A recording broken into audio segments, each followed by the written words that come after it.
네, 진선미 의원입니다. 난생 처음 이렇게 수많은 사람들로부터 제 이름이 거론되는 상황을 접한 것 같아요. 매우 당황스럽습니다.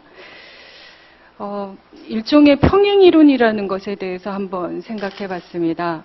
작년 12월 16일 박근혜 후보와 문재인 후보가 마지막 토론을 하던 그 현장으로 다시 돌아가 봅니다. 제가 문재인 후보의 수행 대변인으로서 스튜디오의 안에서 직접 그 상황들을 목격했습니다.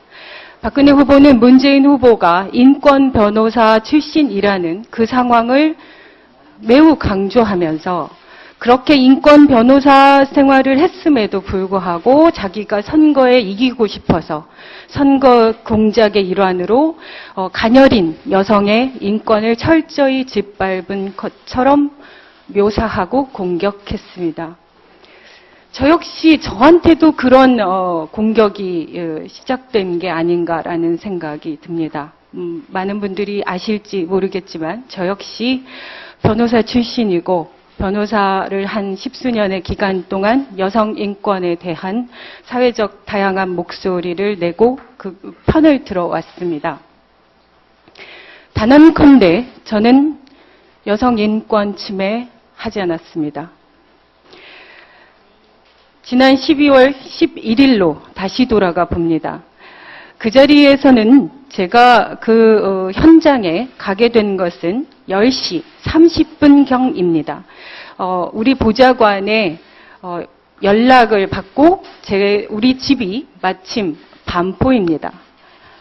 사고 현장에서 한 10분 정도밖에 걸리지 않는 곳에 있지요. 그래서 상황을 확인하기 위해서 갔다가 여러 분들이 많이 계셔서 저는 또 그 다음 날에 일정이 있어서 5분 정도 머무르고 돌아온 것뿐입니다. 그것은 검찰도 알고 새누리당도 알 것입니다. 왜냐? 부인할 수 없는 증거가 있죠. 그 당해 건물의 엘리베이터 CCTV 모든 사건의 주요 증거겠죠.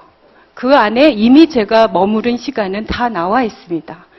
그래서 실제로 경찰에서 조사가 어느 정도 진행이 돼서 무혐의 불기소 처분의 의견으로 올라간 걸로 알고 있습니다. 다만 새누리당이 여전히 끝없이 수개월 동안 그것이 문제다라고 고소를 취하해 주기를 요구했으나 그것을 전혀 응하지 않고 7개월 내내 뭉개고 지금까지 버티고 있었던 이유가 지금 드러나고 있다고 생각합니다.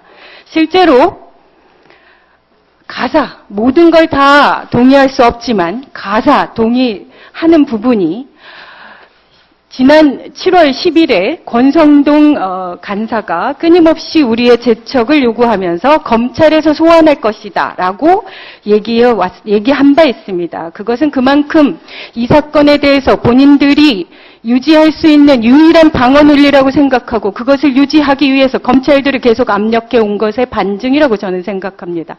그래서 결국 어제 14일부로 한 기사가 떠오릅니다. 그 기사에 따르면 14일 검찰에 따른다는 얘기로 검찰은 민주당 측이 여직원의 오피스텔에 경찰, 선관위와 함께 있었던 시점까지는 합법성이 인정되지만 경찰 등이 강제 압수수색이나 체포는 불가능하다고 돌아간 후부터는 합법적 영역을 벗어난 것으로 보고 있다. 어떡하죠? 권성동 간사가 의지하고 싶은 검찰이 오히려 명백하게 저에게 면죄부를 준 것입니다. 저는 12월 11일 경찰과 선관위와 함께 있는 그 자리에 5분 머물러 있었습니다. 자, 여전히 주장을 유지하시겠습니까? 그 주장을 유지하신다면 그것이 곧 그들의 합법성이 아니라 얼마나 이 사건에 대해서 편견과 선입견과 국정조사를 방해하려는 그 의도가 여전히 유지된다고 스스로 입증하는 것이라고 생각합니다. 당장 취소하십시오. 자, 그리고 하나만 더 말씀드리겠습니다. 국정원이 여직원을 앞세워 저에게 명예훼손 고소를 했습니다. 그런데 국가기관은 그러면 끊임없이 자신들이 공식적인 보도자료를 통해서 허위사실을 유포한 것에 대한 책임은 어디 있습니까? 책임을 지셨나요? 자, 국정원 여직원 그날 감금됐다고 인권 침해했다고 얘기하고 있습니다. 제가 돌아온 10시 35분경에 돌아왔으니 그로부터 5시간 후에 전적으로 그 국정원 여직원은 국정원을 통해서 언론에게 인터뷰 요청을 합니다. 기자가 뉴스가 요청을 하는 것이 아니고요. 전격 3시 10분에 국정원이 주선을 해서 취재진 전원을 단지 대표로 연합뉴스와 전화 인터뷰합니다. 여러분 기억하십니까?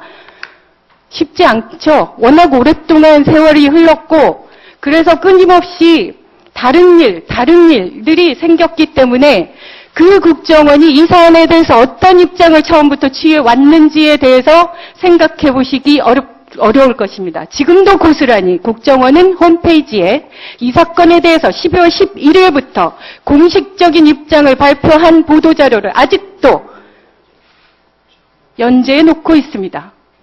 그 허위사실 유포에 대한 책임은 누구에게 집니까? 누가 집니까? 졌습니까?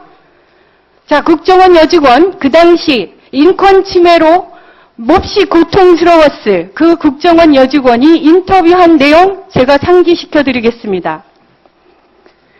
3시 10분에 인터뷰했고 그것이 처음 기사에 오른 거 새벽 5시입니다. 2012년 12월 12일.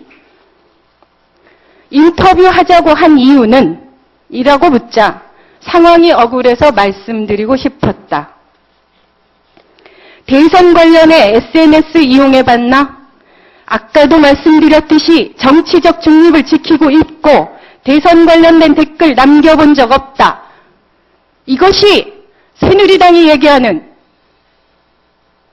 민주당 의원들에게 불법적으로 감금되고 있어서 정신적 고통을 호소했다는 국정원 직원이 12월 12일 새벽 이렇게 너무나 말짱한 정신으로 노골적으로 자신의 범죄를 부인하고 있습니다. 과연 그 당시에 민주당 의원들이 그리고 민주당 당원들이 그리고 일반인들이 그리고 기자들이 그 자리를 지키지 않았으면 이 사건이 여기까지 왔겠습니까? 재척사유라고 말씀하셨죠. 그 재척사유라는 것은 공정한 조사를 하지 못하는 이유죠. 거기에 더 중요한 사유가 뭡니까? 이 사건에 대해서 끊임없이 편견과 선입견을 보이는 경우입니다. 새누리당 모든 의원들은 제가 이 사건에 관심을 가진 2012년 12월 12일 이후부터 지금까지 단 한 번도 이 사건에 대한 진상조사에 대해서 기여한 거 있습니까? 국정원에서 부인한 거 밝혀본 적 있습니까?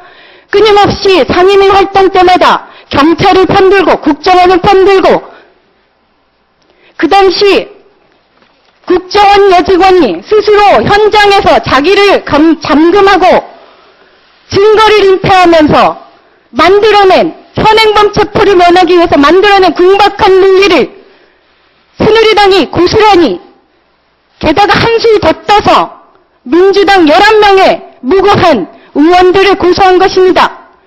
그것은 공범에 버금가는 증거 은폐 행위에 동조하는 것이죠. 지금 상황이 이 정도로 밝혀져서 수많은 국민들을 자신들의 영역에서 내몰아서 밖으로 내몰고 시국선언을 하고 정치인으로서 부끄럽게 고등학생들이 시국선언을 하게 만들면서 아직도 부끄러운 그 주장을 여전히 유지하고 무고한 상대방 야당 의원들에게 재척수여라는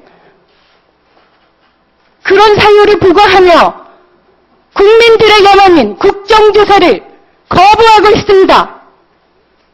그 부분에 대해서 언론인들께서도 정확한 질타를 해주셔야 되는 거 아닙니까?